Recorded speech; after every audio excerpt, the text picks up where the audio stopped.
Hi everyone, welcome back to my channel, or if you're new, welcome to my channel. In today's video, let's talk about moving out and living independently, as well as me telling you my personal story of how I moved out when I was just 18 years old. So I'll be able to give you some advice and tips and tricks on moving out, as well as the pros and cons of moving out at such a young age, because there's definitely some things that I regret and wish I would have known and done before moving out, and there's some things that I'm extremely grateful and thankful for. So without further ado, let's jump right into my personal story and go back in time to April 2017, where everything began.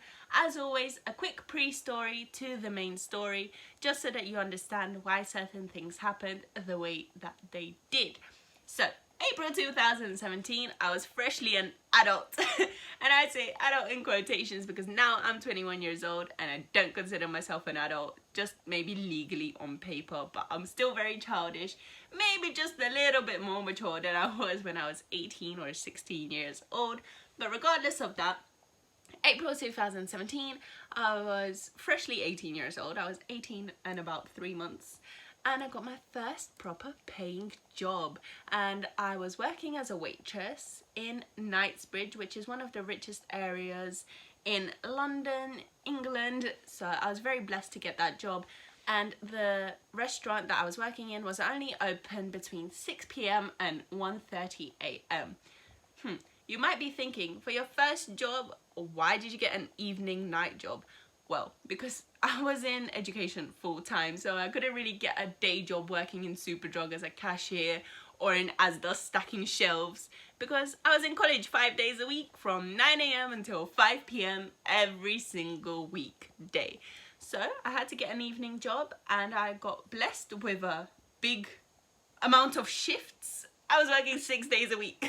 So my only days off from work was Tuesday, which wasn't really a day off because it was a weekday and I'd still have to go to college.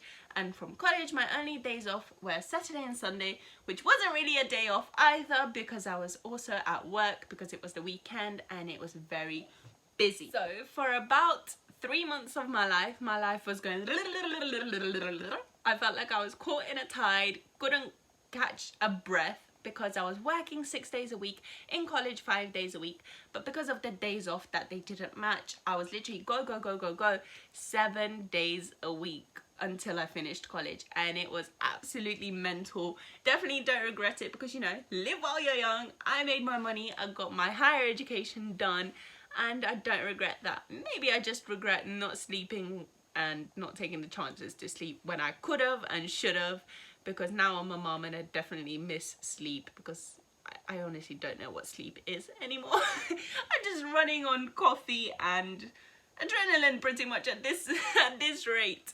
So if you do have the time to sleep and nap, please do, because you'll definitely miss it once you become a parent. Like I said, this job was an evening/night job, so we would finish at 1:30/2 a.m.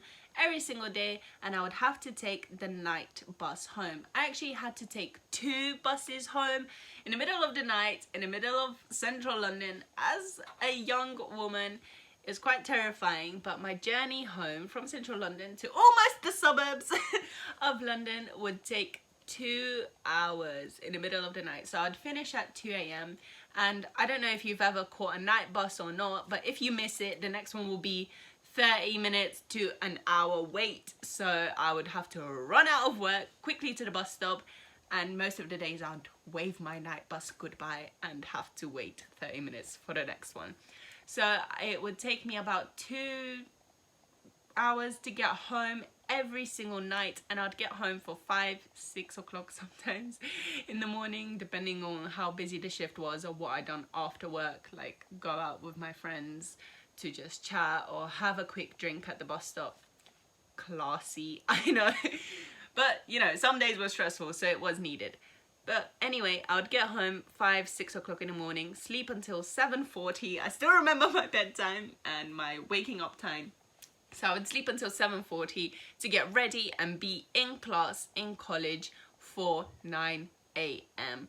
and I'd be in college from 9 until 5, and then from college straight to work because my shifts would start at 6 p.m. so I'd have to take the quick bus or train from work from college straight to work, and then from work straight home, sleep for an hour or two maximum, and then go back to college. And that was my life, just go go go go go until I finished college. So come May, and I done all of my exams, and in June I officially graduated, right, from college. Higher education, you graduate from that, don't you? Anyway, finished college at the start of June, and I felt like I could breathe. I was like, I'm not caught in a tide anymore. I don't need to run after work to catch the first night bus home, because I don't need to wake up at 9 o'clock in the morning. I don't need to go to class. I don't need to do any coursework. I don't need to do any exams. I don't need to do revision. I can sleep as much as I want. I can wake up whenever I want. So that's what I did until maybe July or something like that. I was working 6, sometimes 7 days a week now, because I had the time and I could sleep whenever I wanted, and it was also getting busy because it was the summer and more customers was coming, so they needed more staff at the restaurant. So I was working sometimes 7 days a week, and I was going home every single day, 2 hours by 2 night buses, again in the middle of central London. As a young woman, you don't know what's going to happen to you on a Friday or Saturday when there's so many drunk people out, so many crazy people. It's okay though, I survived to tell the story. Don't recommend, but at the same time it was a good thrilling adventure for about 2 or 3 months. But I finally finished college, and I could breathe and wake up at 3 p.m. if I wanted to, and that lasted until July, where I started thinking, I'm not financially dependent on my parents anymore, and I'm not tied down to this area anymore because I don't go to college anymore. So why the hell am I spending 2 hours of sleep time to go home on 2 night buses just to, you know, get home at 6 o'clock in the morning and then sleep until 3 p.m. So basically I'm losing half of the night for travel and half of the day for sleeping to be ready by 5 o'clock to go to work for 6. Didn't make sense to me, because now I could have moved out. I was 18, legally allowed. I was also making my own money, so I wasn't dependent on anyone, wasn't tied down to the area due to finishing my higher education. So I spoke with my partner Alex, and I was like, it's time to move out. And he agreed, but he was already living alone with his friend, so it would just be me moving out, and his contract would finish in September-ish time, and I wasn't gonna wait until September on losing sleep on 2 hours buses home. So I was like, I'll move out first, it's fine. So we started looking for a room to rent, and I say room because a flat and a house is too much responsibility for when you're just first moving out. We also didn't need a living room or an extra bedroom or a massive kitchen, because we would just come home to sleep after work. It's very tiring to be on your feet for 8 or 9 hours every single day, plus going home. So that's 4. 2 criterias: it had to be close to work, and it had to be a room, because quite frankly we'd use it just for sleeping. So we were looking for a room, and we found one which was 10 minutes away from work by train and 20 minutes home by night bus, which was amazing. Obviously such a massive cut from 2 hours home by night buses to just 20 minutes, which was just perfect. It was the perfect location, also in central London, and it was for £280 a week, which sounds very expensive, but obviously split that half, it was £140 each. Quite expensive when you're first moving out, but you won't find anything cheaper than that, unfortunately, in central London. So we found this double room to rent at the perfect location away from work, and also more or less the perfect price for central London. I mean, we really couldn't have found something cheaper than that. It was the cheapest we could find for £140 each a week. You know, central London, it's a killer, it honestly is. But it was the first week of August, and Monday, the first Monday of August, we signed the contract to move in that Saturday. So Friday we were going to get the keys, and Saturday I was planning to pack all of my stuff and move. And here comes my biggest regret. I didn't tell my mum. I didn't tell my mum I was thinking about moving out. I didn't tell my mum I was planning on moving out. I didn't tell my mum I was looking for a room. She didn't even know about Alex. I just completely ignored the fact that I have a mother that I need to tell my plans to. Which, mum, if you're watching, I'm sorry. And I know I've apologized before, but I'm honestly so sorry for all of the stress that I've put you through, because being a mom myself now, if my kid came up to me and told me they're moving out that day and that time, I would be fuming. I would flip. I would be like, no, you're not moving anywhere. I love you too much. You're staying with me until the day you die. Like, I just love my kids too much. I just can't. I don't even want to imagine the feeling that my mum must have got when I told her that I was moving out. But let's backtrack to that Monday. I signed the contract. Tuesday, Wednesday, still didn't tell nothing to my mum. Thursday comes around, still didn't tell nothing to my mum that day. But that night after work, I was sitting at the bus stop with Alex and I was like, I still haven't told my mother. I still haven't told my mum. I don't know how to cook. I don't know how to use the washing machine. I don't know how to look after myself. I'm literally moving out in 2 days. My mum doesn't even know. I don't even know if I'm going to need a van to move all of my stuff or if my mum can help me because I don't know my mum's plans for Saturday. And he was like, don't worry, it's fine. Just talk to her when you get home or call her or text her. Like, do something. Let her know before Saturday. Obviously, don't just move out without a trace. Like, you'll look like you got kidnapped. So that's what I did. Didn't get kidnapped, but I texted my mum and I just said to her, Mum, I'm moving out on Saturday. Can you help me move? Thank God that my mum is a very chill person. She was just like, okay, that's fine, but where are you moving and with who? Make sure that your landlord is legit, that it isn't a landlord renting from a landlord from another landlord from some guy in East Asia, or, you know, make sure it's legit. Make sure you sign the contract, you have a copy of the contract, make sure that your deposit is, you know, secure, and yeah, pack your stuff. I'll help you move. So again, thank you, Mum, for understanding my reckless and spontaneous, however you say that word, spontaneous behavior. I'm very thankful that you're very understanding, and even if you didn't understand what the hell I'm going through, it's been about 3.5 years of living alone, so I'm not doing a bad job. So thank you for raising me to be able to look after myself, survival instincts and all of that. So I can't stop saying thank you to my mum because she's just so amazing and I just love her so much. She's like, moving on. I told my mum on the Saturday night, I told my mum on the Thursday night that I was moving out on the Saturday. And Friday I packed all of my stuff. I took a day off work to pack all of my stuff, which is my second biggest tip, is pack all of your stuff in boxes or at least suitcases or proper like duffel bags or something like that, because I packed all of my clothes into bin bags. Let's not talk about that. It was a mess to move. I had about 8 bin bags full of clothes and creams and just jewellery and just lots of mess. Basically, just get yourself boxes and label the boxes like, this is for the kitchen, this is for the bedroom, this is for this is for that. Just makes for such an easier move and less stressful digging through all of the bin bags trying to find your work clothes separated from your pajamas. It was a whole mess. I did not think anything through. So if you're moving out, plan, tell your parents, let them help you find a good place to move to. Get yourself some boxes or suitcases, or borrow from your cousin a massive suitcase or something like that. Just plan, yeah? Don't jump into decisions like that. I understand you're young, you want to make spontaneous decisions, but you don't know what the hell you're getting yourself into. Honestly, don't move out. If you don't need to move out, don't. Just pay your mum £20 rent a week or however much she'll charge you and stay at home and learn how to cook and learn how to clean and use the washing machine and get some responsibility.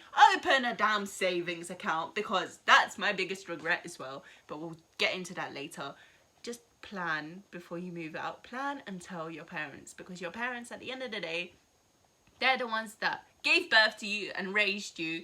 So the least they deserve is respect from you to tell them your life decisions, because at the end of the day, your children are your life. So you are your parents' life, and just to treat them like nothing and not tell them anything is extremely rude. And again, Mom, I'm very sorry. Like I mentioned, I moved out first because Alex was waiting for his contract to finish at his flat. So from August until middle of September, I was living alone, basically loving life. I got very, very blessed with my workplace because, like I said, it was in Knightsbridge, which is one of the most expensive areas in London. So people, when they would come in, they had money to spend and they were leaving tips to all of the waitresses, and the tips would get shared between everyone. And I'm very grateful and thankful for the fact that I was making enough tips to pay for my rent. So my rent personally, half with Alex, was £140 a week, and I was paying that with my tips with no problem. That's how good the job was, and I'm very grateful for that. Obviously not showing off or anything, just telling you my personal experience, because obviously most people, they go for a typical 9-to-5 job and they pay from their wages. My wages, fortunately, was going just to my bank account, and unfortunately not to my savings account because I didn't have one. So I was paying my rent with the tips, and all of the wages was just sitting in my bank account. I was making a good amount of money. This is why I was able to move out and live alone in central London. So I would like to give you a tip on that. So one of my biggest tips would be, make sure you have enough money for all of your expenses. And I know that it sounds like common sense, and it is common sense, but some people, they get a job and they get so excited that they're finally making their own money, and they go and start spending money on Louboutin shoes and Gucci bags. Don't do that. If you have the opportunity to stay with your parents while you're working, and your job, for example, is paying you £1,000 a month, make sure you at least save up £3,000 before you even move out, just to make sure you're covered for emergency scenarios. You should always have enough to live for 3 months in case you lose your job or something happens, or you're out of work, or you've been made redundant, or you've gotten into a car accident or something like that. Hopefully not, but just in case, you need to have enough money in your savings account to last you 3 months without a job or more. But 3 months is the minimum. So if you have the opportunity to save up and put it into your savings account, please do that. Because at the end of the day, the things that you're buying with your first job money, like Gucci bags and Nike trainers or whatever the hell you want, it's materialistic, and nothing is more important than food and paying bills and healthcare bills, whatever other bills you have, or just survival. At the end of the day, you can't eat Nike trainers, and you definitely cannot cover yourself with a small Gucci handbag when it's freezing cold and you don't have a blanket because you've spent all of your money on designer stuff. Nothing against designer stuff, but priorities always first. Bills, expenses, food expenses, travel costs, you know, whatever you want, just make sure you have enough money saved up to last you at least 3 months without a job. Like I said, anything can happen. So I didn't do that when I moved out, so I'm here to tell you the story so that you can learn from my mistakes. What I was doing, like I said, I was paying rent with my tips, but all of my wages was just sitting in my bank account. Obviously I moved out without knowing how to cook. The most I could do was probably sausages and eggs and microwave some beans or something like that. I knew how to make tea, but you can't survive very long on just liquids. Before you move out, definitely learn how to cook. But I was spending all of my wage money on going out to eat or ordering takeaway. Every single day I'd be going to a cafe or going to a restaurant to eat lunch, dinner. I was sleeping through breakfast, forget about that. I was waking up at 3 p.m. sometimes because, you know, when you're working night shifts and you finally have time to catch up on sleep, you catch up on sleep, right? So if you have time to nap, please do. You'll miss it when you're older, I promise you that. So I was very stupid with my money. I was going out and spending it on food, put on a lot of weight. But I was having fun, you know, everybody, you know, lives once or whatever. And it was a stupid way to spend money, and I do regret it, but at the same time I don't, because it wouldn't have taught me to save my money wisely now. I only opened a bank savings account about 2 years ago, and I've been living alone for 3.5 years. So there's definitely one thing that I wish I would have done, was open a savings account and put all of my wages, or at least half of my wages, into the savings account, because I probably would have had enough to put a deposit down to buy my own house by now. But yeah, I was very fortunate to pay for rent with my tips, and I was very stupid with my money when I moved out because I was spending it on food. And also I had the biggest Christmas that year of when I first moved out. I bought my parents a PlayStation, and I got all of the kids everything they've ever wanted. All of my kids, I mean, no, all of the kids, I mean my sisters. I treated everybody to anything they wanted. I bought a TV. I spent all of the money because I had the money to spend. But I don't regret the presents that I bought, but I wish I did put some of that into a savings account, because little did I know I'd get pregnant about 3 months after moving out. But that's in my how I found out I was pregnant story time, so check that out. About after a month and a half of living alone, because like I said, Alex was waiting for his contract to finish at his other flat to move in with me. He finally moved in, and this is my next biggest tip, is whoever you're moving in with, whether it be your boyfriend, your girlfriend, your friends from university, from college, whatever, please set boundaries. Please write down everybody's what are they called, chores, or at least some rules of living together, because I found myself being a housewife before I was even supposed to be a housewife. So obviously we moved in together. I wasn't pregnant, I didn't have kids, so why the hell was I the one picking up socks from this corner and that corner? Because apparently men don't know how to use a laundry basket. This is another thing. Teach your man, teach your boyfriend to use the laundry basket, because you don't want to be looking for 1 sock there and 5 socks there and jeans around the laundry basket, never inside. Oh no, no, no, no. Laundry basket? What's that? It's never going to be inside the laundry basket. It will always be around it. So make sure you write it down. The socks go here. The dirty underwear goes here into the laundry basket, because they don't know. They honestly don't. 3 years of living with Alex, and it still goes around the laundry basket. Just set those rules before you move out. Make it clear. So I found myself cooking and cleaning and doing everything despite us working the exact same amount of hours, the exact same days. We were working at the exact same job. So we were both working full time, even the same days off. And I was the one cooking and cleaning.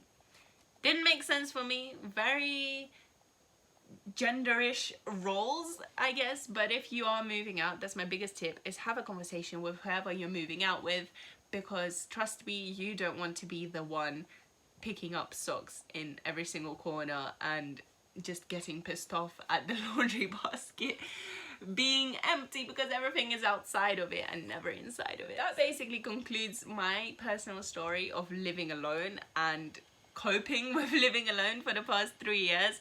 So to just recap, the tips and advice is: tell your parents you're moving out. Tell your parents you're moving out. They will help you finding a legit landlord. They'll help you finding a proper room with no mold in it. Or if you're moving to a flat, they'll make sure that the agency is legit because your parents have lived here for at least twice your age, maybe even 3 times your age. So they definitely know more than you. Believe me, they know more than you. Mum, I know what you mean, saying that mother knows best. I agree. So tell your parents if you're moving out and when you're moving out and with who you're moving out, because my mum didn't even know about Alex and she met him the day he moved in, which is very terrible of me. I'm very sorry, Mum, but you know, it's fine. You've got 2 grandkids now. Like, I'm alive. It's good. I haven't burnt the house down. Haven't killed each other yet, so it's okay. Second tip, open a damn savings account. Please open a savings account, because no matter how much money you're making, there will never be enough money in your opinion. So open a savings account. Even if you save £5, £10, £50, £100, it doesn't matter. Even if you save £1 a month, it's still saving £1 a month. You know, at the end of the year, you'll have £12. If you're saving £20 a month, amazing. You'll have however much at the end of the year, £140, I think, if you're... No, I'm really bad at maths, so... don't get my calculations into your head, but £20, £1, £5, however much you can save, save, especially if you live in central London. Save, and stay with your parents as long as you can, as long as they don't kick you out or pay them a reduced amount of rent than you would in an actual flat or room in central London because it is very expensive. And the third thing is, have a conversation with whoever you're moving out with, because you don't want to be a housewife or a house husband. Just make sure everybody cleans up after themselves, and if you want to cook for your boyfriend or your girlfriend, please do that, but make sure that the person that you're moving out with knows how to use the damn laundry basket, because trust me, you don't want to be picking up socks in every single corner of the flat. So make sure they know how to use the laundry basket, and there are set rules in place of who pays rent, or if you're going half-half, then everything needs to be half-half. Food shopping, rent, bills, obviously not your own phone because it is your own phone. Why would your partner pay for your phone? And vice versa. But if you're moving out, just have a conversation about the set rules and everything, so that everything goes smoothly. Because if you don't set those foundation boundaries at the start, trust me, 3 years later you'll still be picking up socks and jeans around the laundry basket and never inside. As you can see, it really irritates me that the laundry basket is never full of dirty clothes and the outside of it is always full of dirty clothes. You don't want that stress in your life. So if you're moving out, have fun, don't burn the house down, WhatsApp and FaceTime your mom, ask her how to cook something. If you want to learn how to cook dishes that you've never cooked or your mom has never cooked, definitely suggest getting a subscription box like HelloFresh or Gusto. Sponsor me next time, please, thanks.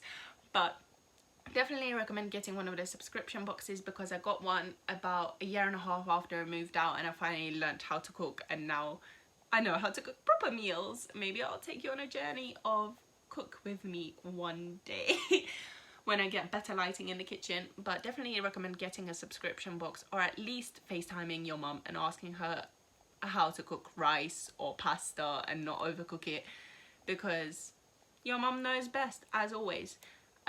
Another tip with rice and pasta, well, it's not really a tip, but 3 years down the line I still don't know how to cook for 2 people. So don't worry if you make enough pasta or rice for 7 people. Just put it in the freezer and you'll have lunch ready for the next 2 weeks because it's very hard to get the portions right. The only thing I know how to cook is spaghetti. If it's 10p size like that, if you get your spaghetti and it's 10p size, that's enough for 2 people. Trust me, it's enough for 2 people. Don't overcook my spaghetti anymore.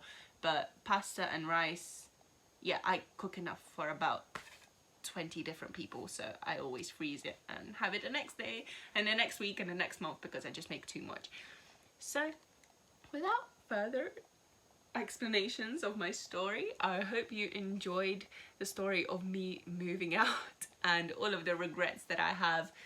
And yeah, thank you so much for watching. Don't forget to comment, like and subscribe, and tell me, what was the age when you moved out, and did you find it difficult? What was your biggest challenge, and what was your biggest regret when you moved out? And I'll see you on the next one. Bye guys.